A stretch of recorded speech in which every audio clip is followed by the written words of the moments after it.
I'm talking about the one and only Miss Georgia Allen, the community activist.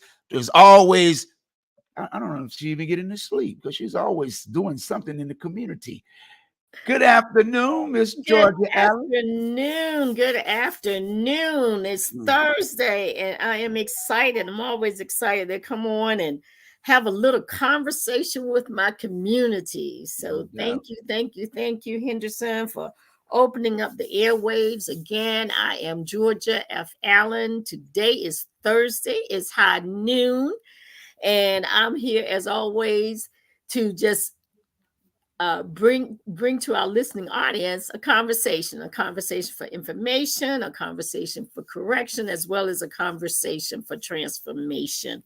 And that is critically important, especially in these times when we're constantly being bombarded on every hand by a lot of misinformation, um, from news channels to talking heads to analysts. Everywhere you go, you just constantly hear nonsense. And so hopefully we're going to bring some sense to the nonsense today. And again, Henderson, thank you so much. Thank you for being willing to open up the airwaves and allow a community a platform where they can have these conversations. So to the listening audience, we thank you for listening in each and every week.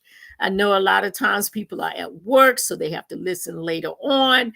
And we appreciate you clicking on and tapping in so that you can hear what we are trying to convey back to the community. Today, we are going to do UJAMAA. UJAMAA. And UJAMAA is cooperative economics. And each month we set aside a Kwanzaa principle. And of course, UJAMAA is to build and maintain our own stores, our own shops, and other businesses, and to profit from them together. And this is critically important because for so long, we find ourselves, this person over here got a restaurant, this person over here has a barber shop and everything. And so we're trying to make money, but we're not collectively making money. We're individually making money. And then in many instances, we go out of business because we don't have that strong infrastructure and we don't have that cooperative economics that allows us to stay strong and to be better producers, which also allows us to hire more people. And so we're going to talk a little bit about that today, to build and maintain our own stores, businesses, etc., because this is essential to a thriving community and to this well-being. And when I talk about stores, I don't just look at your typical stores. I like to include 4 of the major pillars of success in any community, which is built on a foundation and on principles. And those 4 pillars that we should always have is our own banks. And why is that important? Because we need a place where we can go and get our loans from one another, where we can get a better interest rate, where we can be treated better than if we go and typically go to the traditional banking system that is not designed for our well-being.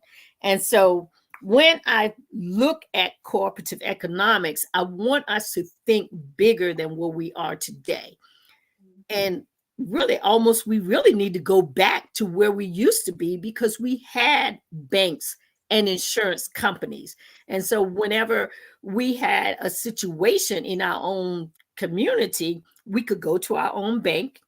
If we had an insurance company and we needed our car covered or our homes covered or our businesses covered, we had our Black-owned insurance companies.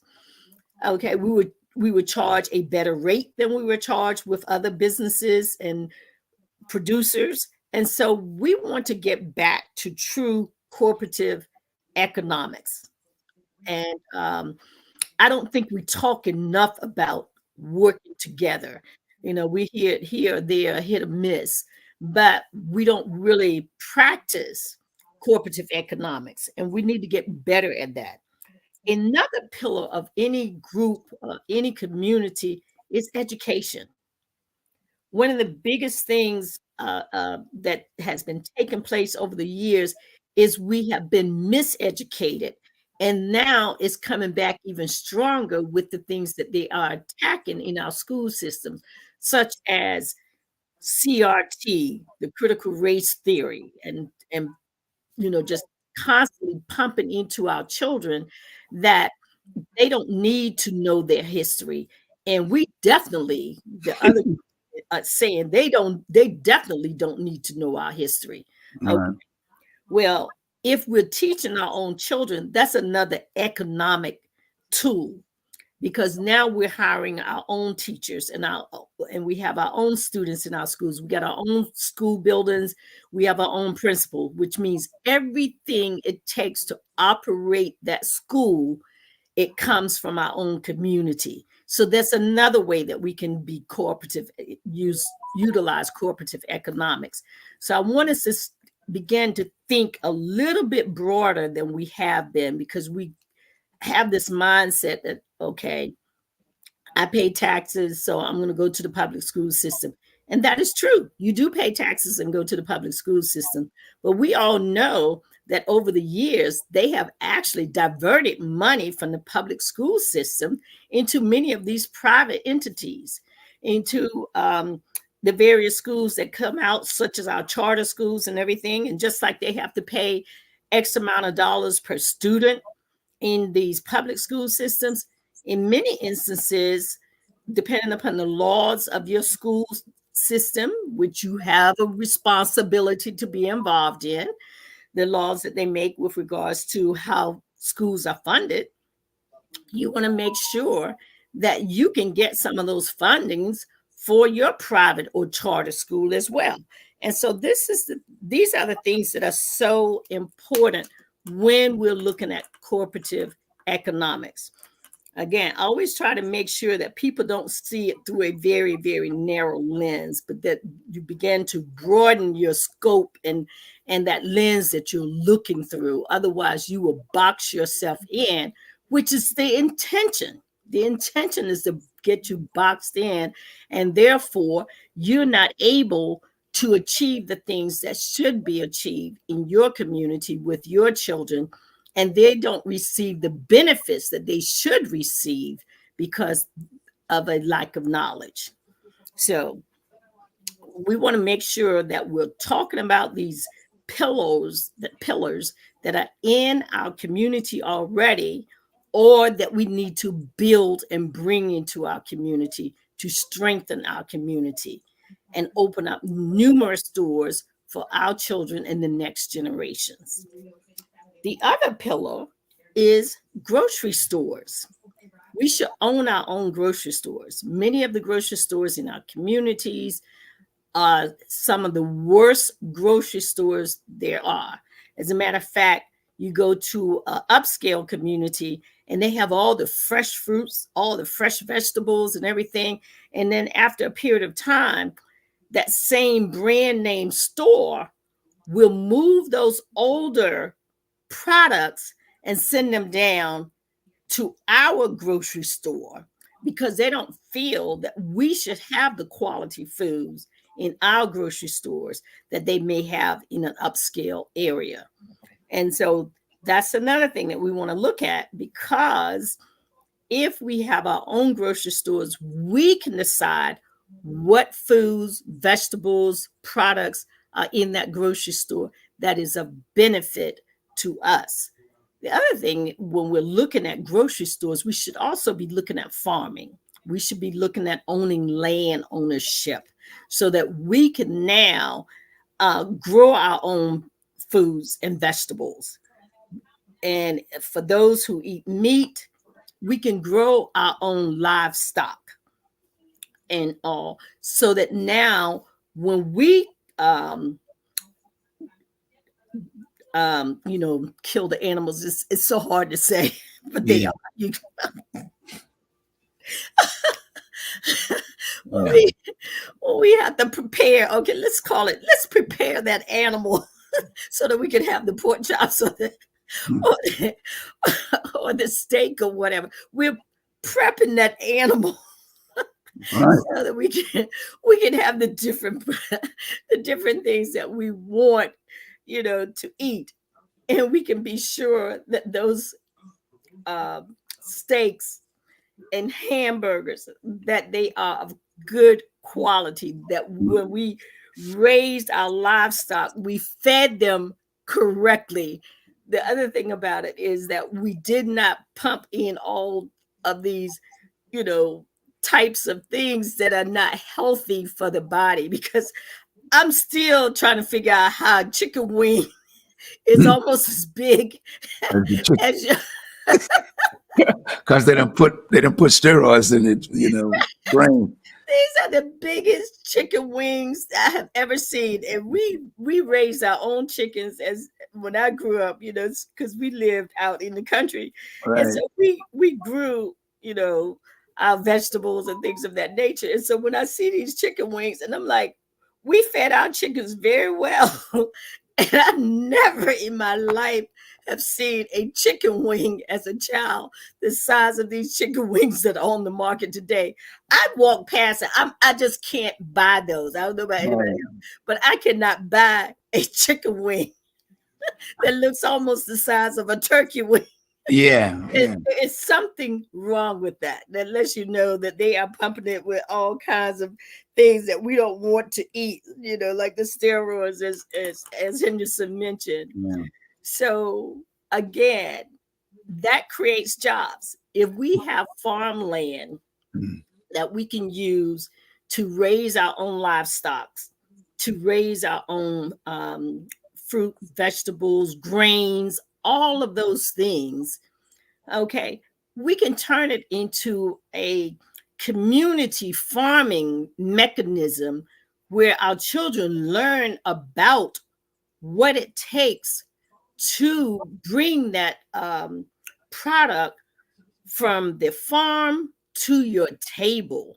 Because part of the problem that we're experiencing with our young people is they don't understand um, what it's taken us to get these items onto our table for eating to eat. They don't necessarily understand. They don't understand that there is someone out there who are growing these various livestock. They're growing the cows, they're growing the pigs, they are growing the chickens and turkeys, and for folks who likes duck or who like uh, pheasant, all the different types of pheasant. I know when I lived overseas, I ate there was a little chicken, a little real teeny tiny chicken that we used to eat all the time. Mm. That's what they ate overseas, and so that's what you eat when you go to someone else's country. And Right. so, we need to teach our young people about all these things that come together to create an economy. And that is really what it boils down to. All of these different pillars are things that create an entire economy, and it creates a community and make your community stronger.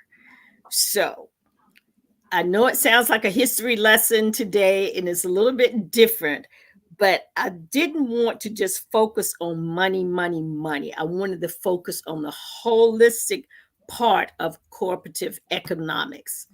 And that comes from the time that you decide to start a business. And what if it was an ice cream place?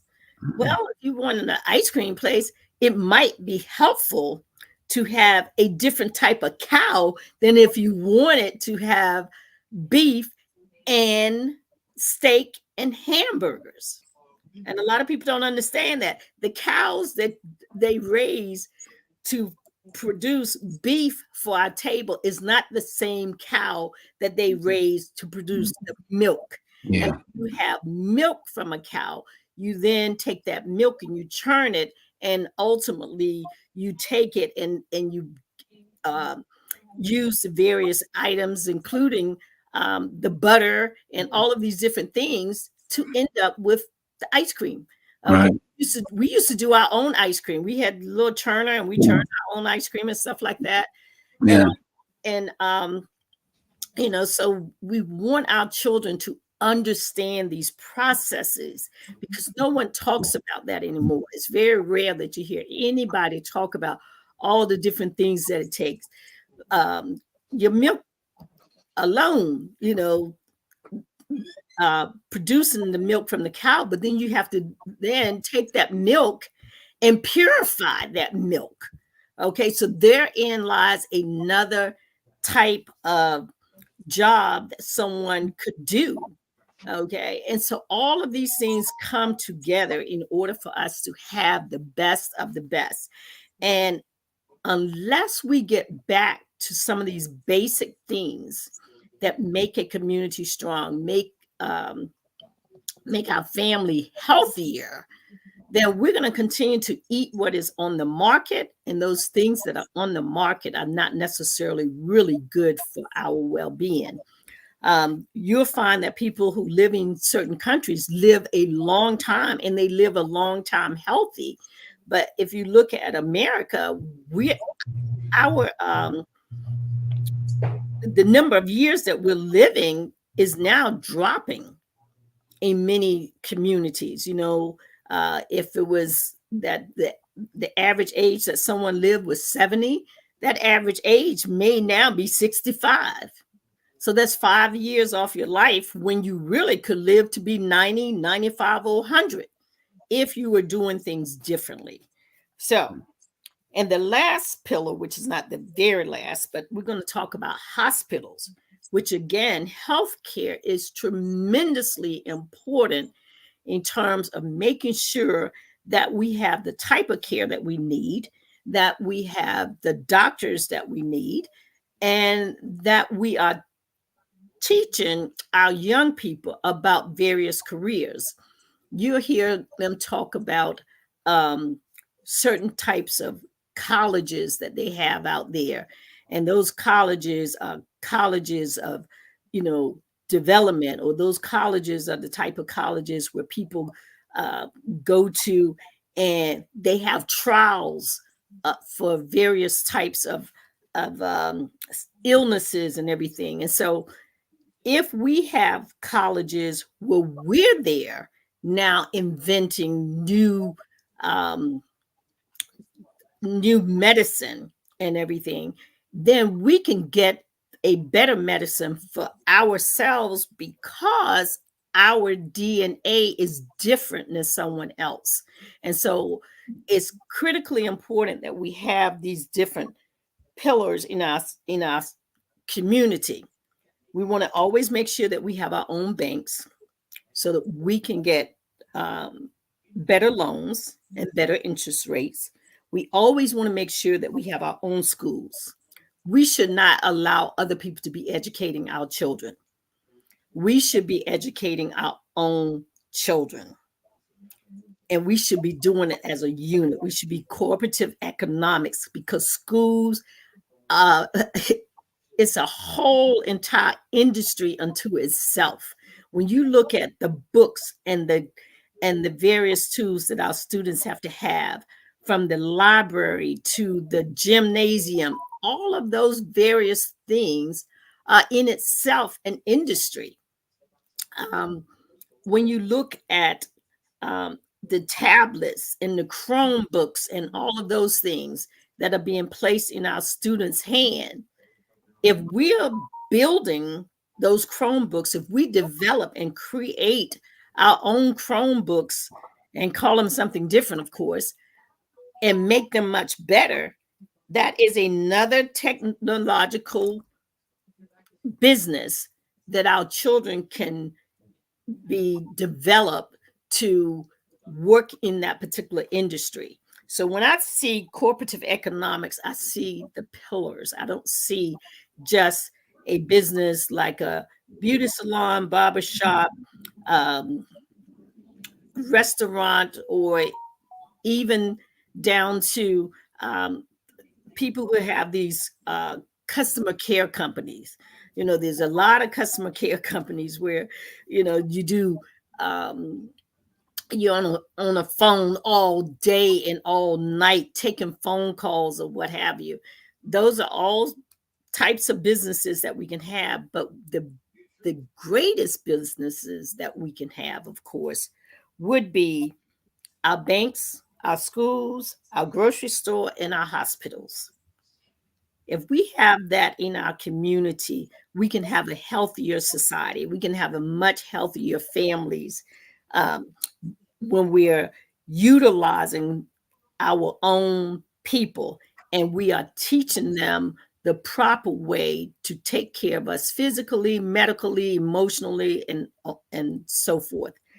And one of the things that I've done a lot of lately is going out and taking a look at some of the services that we have throughout our city, from mental health services that are available to us to, all types of community partnerships that are available to us.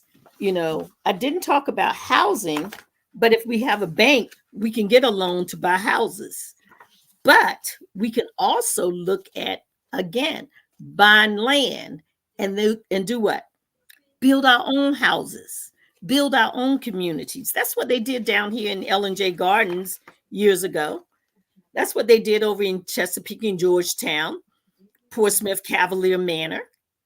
So all of these were done because people came together and we understood cooperative economics. We understood how important it is to have our own and not rely on someone else.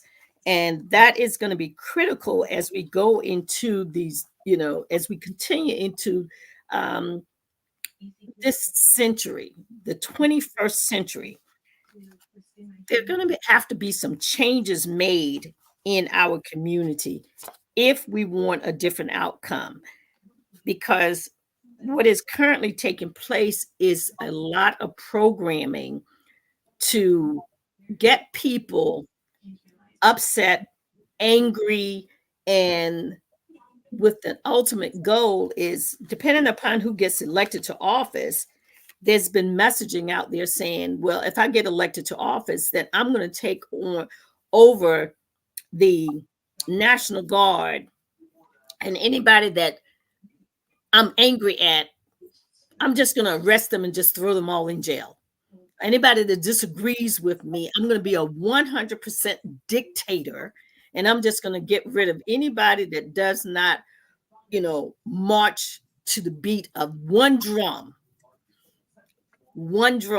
And if we don't think that's a possibility, take a look at Germany, take a look at Russia, and you can take a look at Israel right now. The stuff that the head of Israel is doing is unbelievable. It's hard to believe that he doesn't really care about anything except for taking down an entire nation, even though when they first got their space there, they had a very small space, but now they have almost the whole entire East Bank, the whole Gaza Strip, all of that is now Israel.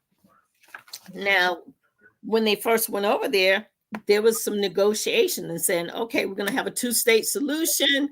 This is your part, this is our part. And little by little, they kept taking more and more of the land.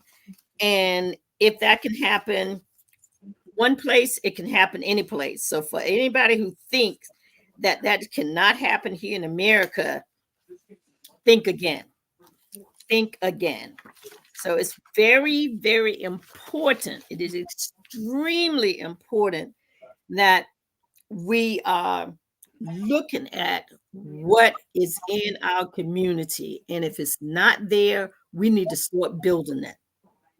We need to be economically sound. We need to be able to be independent while still navigating the systems that are here. But you still want to be thinking about, how do we become more and more independent, not isolated, not necessarily isolated, but you do want to become more independent. And one of the things that I think is scary to the Black community is that fear of leaving the oppressor. They have this fear that if I leave the oppressor, then what's going to happen to me? Will I be okay? You will, if you have processes in place. Yes, you will. You'll be okay. You'll be just fine. And how do I know? Because people were just fine long before we ever got here. They were just fine. The people that was in Tulsa, they learned how to live independently of the people around them. They knew how to have their own hotels. They knew how to have their own airport. They understood how to have their own hospitals, their hotels, their banks, insurance companies, everything that they needed to operate a community. They understood how to do that. And not only them, Wilmington understood the very same thing, and many, many other communities as well. So for those of you who are out there and may have some fear about being what you may think of as on your own, you are not on your own. You're simply independent. And I like to use woo, we own ourselves. That's all that means. It just means you own yourself. You're not beholding to entities and institutions that do not have your best interests at heart. And so if there's anything that I can talk to you about today, is begin to be look at how to use the Kwanzaa principle, UJAMAA, as a way of becoming independent. It is okay to be UJAMAA. It's okay to be independent. It's okay to build and maintain our own stores. It is okay to have our own shops and all of the other businesses and to profit from them as a community, to profit from them together. That is okay. And as always, I take a short break to do a few announcements about what's going on, and there's way more going on than I can possibly announce at this time. So I'm just going to focus on a few things and then spend a little time talking about Dr. King. Okay, and then we'll get back to the show. On Friday or tomorrow, NAACP will have First Fridays, and it's always held, well, not always, but it's currently being held at Black Eyed Peas. It starts at 5 p.m., and it's a time for people to come together, meet, greet, get to know people in the community. It's a time to join the NAACP if you're not currently a member. It's also a time to learn about some of the committees that we have in the NAACP, such as the Health Committee. The Health Committee is tremendously important in educating people about mental health, maternal health, the various types of cancers, the things that we need to ensure that our community is healthy and strong. So if you don't have anything to do tomorrow evening at 5 p.m., right after work, it's almost like a happy hour with a purpose. You can stop by for First Fridays at 5 p.m. at Black Eyed Peas off of, over in the Lynn Haven Mall area. And then on Monday is the NAACP General Membership Meeting. It's at 7 p.m. and it's at the Hive. And the Hive is located on Independence Boulevard and Columbus Street, right there on the corner. And if you know anything about Virginia Beach, there's a place called Apex Entertainment Center. And if you see Apex and you're standing on the sidewalk where Apex is, look straight ahead and the Hive will be on the opposite corner. So we invite you to come out to the NAACP. It's another way of getting to know people. If there are concerns and issues that you have, whether it's education, healthcare, housing, economics, because people are trying to start businesses and they're looking for resources and tools. And the NAACP, while we are a civil rights organization, we look at all areas of civil rights. We look at whether or not you're being discriminated against in the economic area. We look at whether or not you're being discriminated against in the housing area or in healthcare or any of the areas that you are involved in. We want to make sure that everybody, education, we want to make sure that our kids are being treated fairly and that they're not being mistreated in the school system. And that is wherever you live. So if you don't live in Virginia Beach and you're listening long distance, or you're listening in another Hampton Roads city, contact your local branch of the NAACP and find out what they're doing. And if there's something in particular that you'd like to see them do, see if you can join and make that your issue. Because I think a lot of times people think that the NAACP can do everything, but the NAACP is simply volunteers who are willing to give up their time to try to do something with regards to what's happening in our local cities and how we can combat anything that goes against civil rights or anything that creates any type of discrimination of any kind. And then the next thing is to talk about Dr. Martin Luther King Jr. Most of you know that on today, April 4th, 1968, Dr. King was assassinated. So today, we want to remember him. We want to remember all the work that he did to advance civil rights for our community.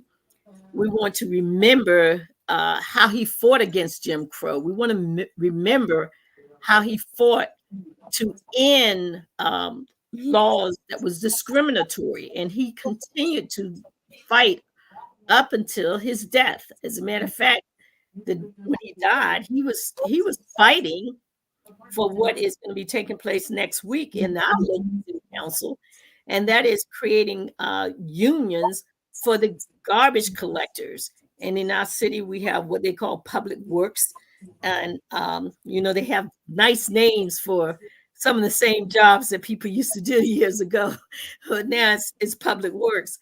And he was fighting because the Black workers were being mistreated. They didn't get enough rest. They were being overworked, underpaid. The environment that they worked in was horrific. And so today we have members in our city who are trying to not only form a union, which they have, but also fight for equity in their work environment. And so on Tuesday night at City Council chambers, people can go and speak in support of our public works citizens and our public work workers who work here in the city of Virginia Beach, to assist them in trying to get better benefits, better working conditions, and having an opportunity to make sure that they don't become the next Montgomery or Birmingham or any of these other cities. I want to say Tennessee, the Lorraine Hotel. Just want to make sure where he was actually assassinated. But we want to make sure that we are working constantly to change outcomes of events in our respective cities, in our respective areas. And so with that being said, we need to understand that Dr. King also fought for cooperative economics. And you say, when did he do that? He did that every time he spoke to us about who are we buying from? Why would you buy from places that don't put anything back into your community? He spoke to those issues. So he explained to the Black community that collectively, we were larger than some of the our GDP of the Black community was larger than many of the nations around the world because we had the money, but we saw it as individual money. We did not see it as cooperative economics. We did not see it as group economics. And so he was trying to help us to understand when he was assassinated on April 4th in Memphis, Tennessee, to help us understand how important it was for us to look at ourselves, not so much as individuals, but look at ourselves as a one unit. Okay. And so he definitely believed in cooperative economics. He was always telling us, don't shop here or don't buy here, because collectively, if we didn't buy in certain places, we could shut those places down. And for those of you who remembered stores like the A&P store, that store was completely shut down and doesn't exist anymore. Not in Virginia, I know, and probably around the country, because when he asked A&P that if they were going to have their stores in the community, they needed to put something back into the community. They couldn't just take from the Black community. They also had to put something back in there. They had to make sure that they put their money in those Black-owned banks that we had back in that particular time, because we did have Black-owned banks in many of the cities throughout this country. And he pushed against big companies, PepsiCo, Coca-Cola, and GM, and different companies. He pushed against them coming into the community, selling us products, but never, ever spending money with us. They sold us products, but they did not spend money with us, which would have allowed our community to grow and our community to become stronger. And that would mean that also the community could have the resources that's needed to ensure that our roads were paved. It would have the resources it needed to ensure that we had buildings that weren't dilapidated but structurally sound. And so Dr. King understood cooperative economics. He also understood boycotting. So if you weren't going to do business with the Black community and you were not going to put money into the Black community, he understood cooperative economics from a standpoint of boycotting. He understood that. As you can see, the Lorraine hotels where Dr. King was shot. So he also understood the importance of breaking down barriers. And so we need to understand that this is not anything new that I'm talking about here today. Kwanzaa principles, cooperative economics is not new to the Black community. We have practiced cooperative economics. We just need to get back to practicing it more. Henderson, do you have something to share? Yeah, well, because a little bit, because during the time, and when we had see the resources, what we used to do is we used to go to church and say, put money in the church. From that, they didn't understand, well, how did they get all the businesses started?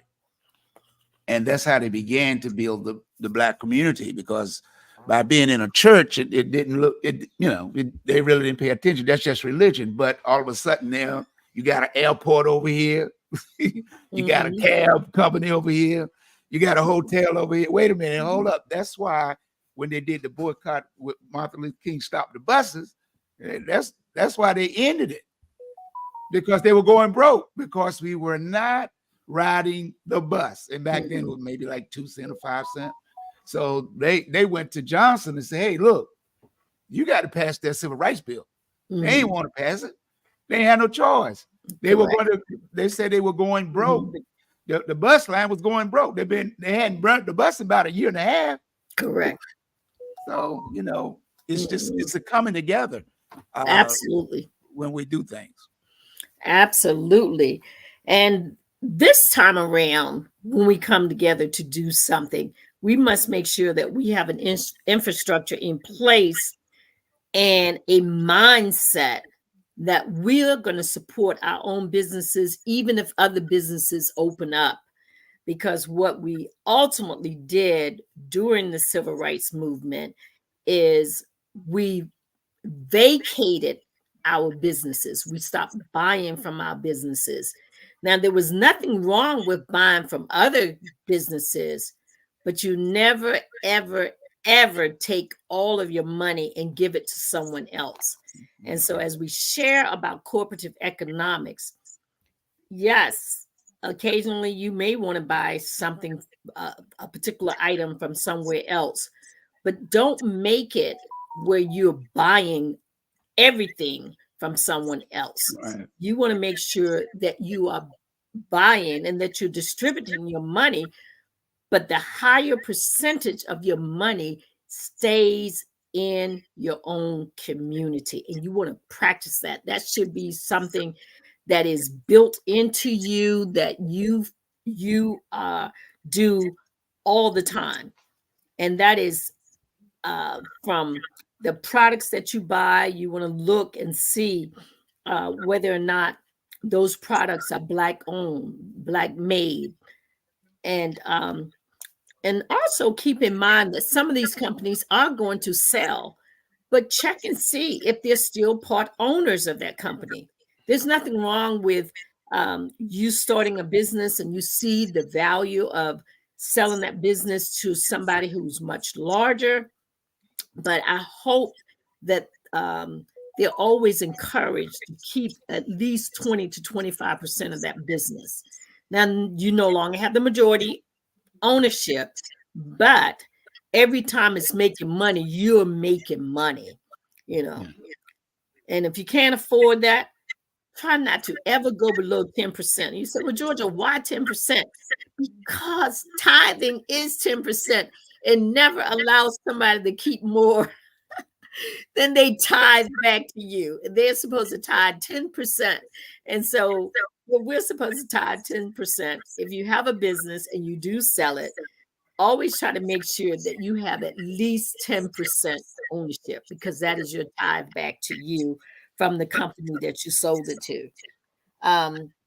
Now, I had said that there was a big major pillar that we need to always think about, and that is politics. And I call it the fifth pillar because most people strictly talks about the banks, the schools, the grocery store, and the hospital. But politics is the fifth pillar. And why is that? Because with politics, legislation is passed, laws are passed, bills are written. And when it comes to that bank that you as a community own and hold, if you don't have legislation that is working in your best interest, that can present a real problem for you and for your community. So you want to make sure that that pillar of politics is intact. You also want to make sure that when you have a pillar of politics, that you don't just go out and randomly vote willy-nilly. You want to make sure that you are controlling the politics, because if you have people elected to office who are supposed to represent you and support your best interests, you're going to have to be in a position where you know how to leverage that power, because politics is really about power. If anybody doesn't know that, politics is about power. I don't care what people say, you know, at the end of the day, you know, whoever has the power creates what they want in their best interest. And that's just the bottom line. Whoever controls the power will control the policy. It's as simple as that. If you look at a lot of the policy that we deal with today, those policies came out of the fact that there was someone in charge, someone who had power. And I'll give you a prime example. The toll road. The toll road. People were screaming for years about the toll road.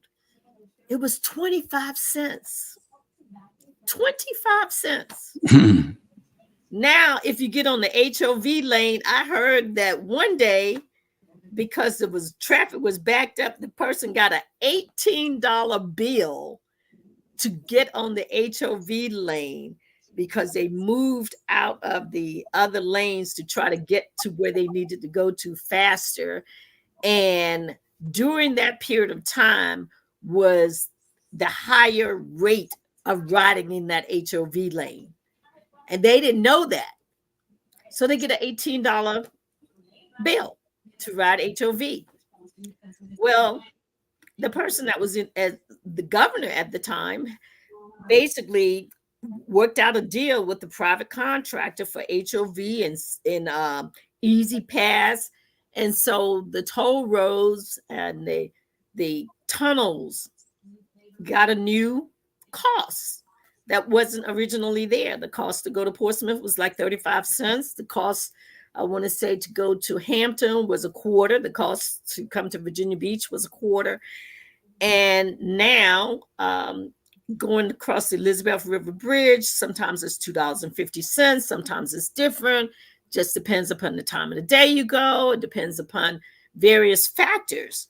Well, that was politics. That was power. And that was policy. Okay.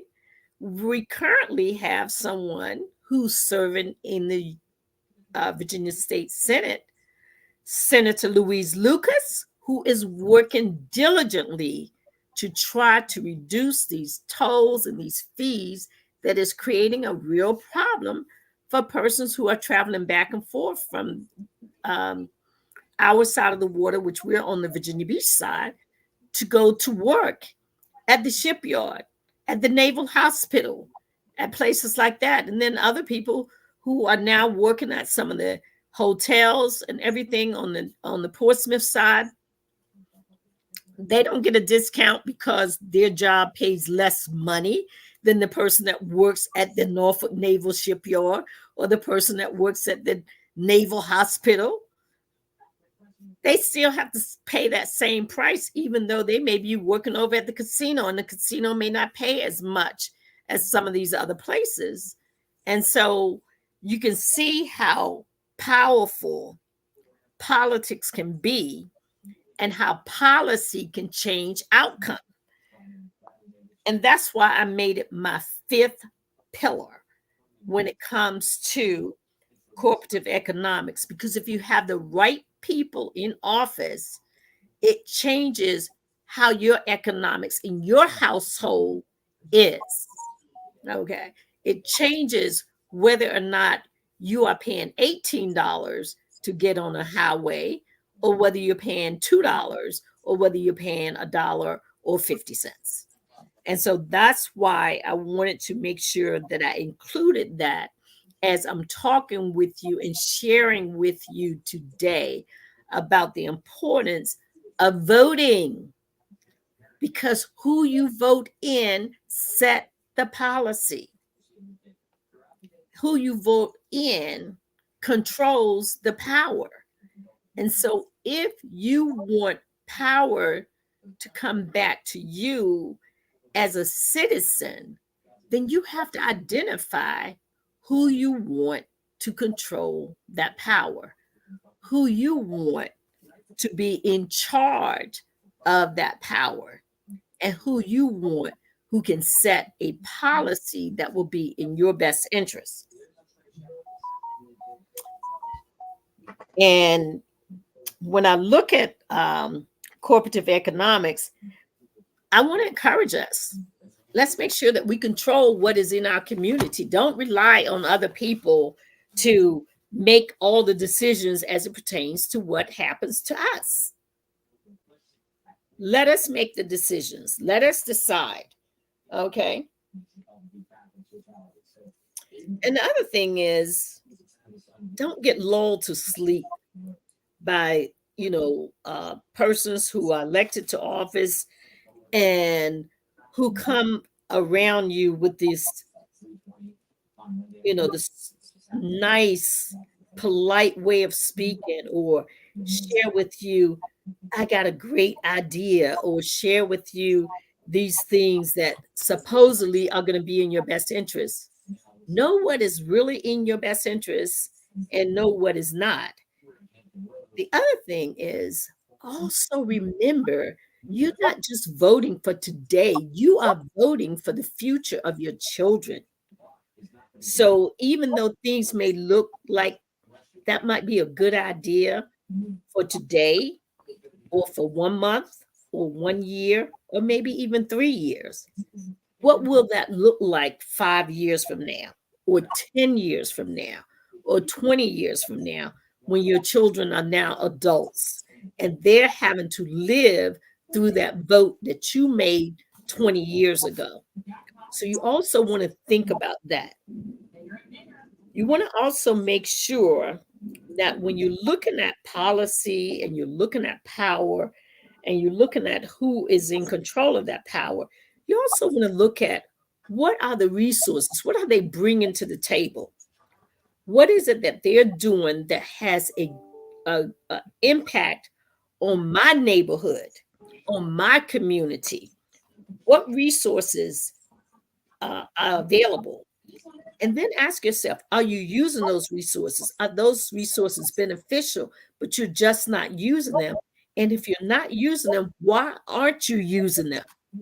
And what is it that we need to do as civil rights activists, as community activists, as persons who have been out here for a minute?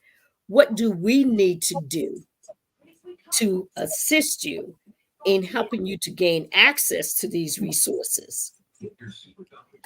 And then, if you are using the resources, don't just waste resources. Use them properly wherever possible, promote them, and then whenever you can, improve upon what you have. Because sometimes when you see the government making a decision with regards to what they are going to do, some of these laws are available for 2 or 3 years. Now, if you see that that is an excellent resource, if you can see true benefits from that resource, then you need to be at your local government, whether it's your school board, whether it's your city council, whether it's your state legislator or your national legislators, and you need to say you want to see this stay in place. And there again, that means that if this group of people voted for it and put it in place, you found it to be valuable, you may need to vote them back in office, and you may need to give that group of people some help so it can be sustained. Otherwise, you run the risk of a good policy that is removed because another whole new group of people decide that, okay, now that I have the lever, now that I have the gavel, now that I have the speakership, now that I have the president at this time, now that I have, and that's what you'll hear them say. They will tell you at the microphone, at the dais, they will tell you elections have consequences. And when they say that, they really mean it, because they know that if a group voted for things that was beneficial to the masses, and they only want to vote for things that is beneficial to the classes, they will remind you that elections have consequences. And so you can't be angry with them when they don't vote for the things that you feel is beneficial to you because you stayed at home. So you need to be angry with yourself because they told you what they were going to do. They told you that they were going to vote for legislation that would allow them to decide what books your children can read. They will decide what books can be in the library. They will decide all of these type of things. And so it is up to you to be engaged in order to ensure that the people who are there will vote in your best interest. Because I have no problem if people don't want their kids to read books. I have a problem with them taking the books completely out of a library and not allowing my children the opportunity to read that book if they have permission from me to read it. And that is where we have to rethink and adjust, because there are things that I don't want my children to have access to, but as a parent, that is my responsibility to ensure that my child is not drawn to that particular item, and that they clearly understand that no, that's not acceptable. But it's not the government responsibility to decide every book that's going to be on the bookshelf and every book that will not be on the bookshelf. That's up to parents. Because you may want your children to read some types of books, and I may want my children to read other types of books. But in order for both people to have the opportunity to access those books, then all the books have to be on the shelf. They all have to be on the shelf. And so as we come to a close of today's talk, today's conversation, I'm always interested in being able to share. Now, I kind of probably shared a little differently than I do most of the time, but what was really gnawing at me is the fact that we forget how important it is to work as a unit and not work as individuals. And we're not going to succeed to the level that we should succeed at if we just operate in the minimum or operate average. We have to operate in brilliance, and that has to be a daily mindset.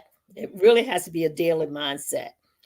And with that being said, again, today is UJAMAA, and UJAMAA is really about cooperative economics.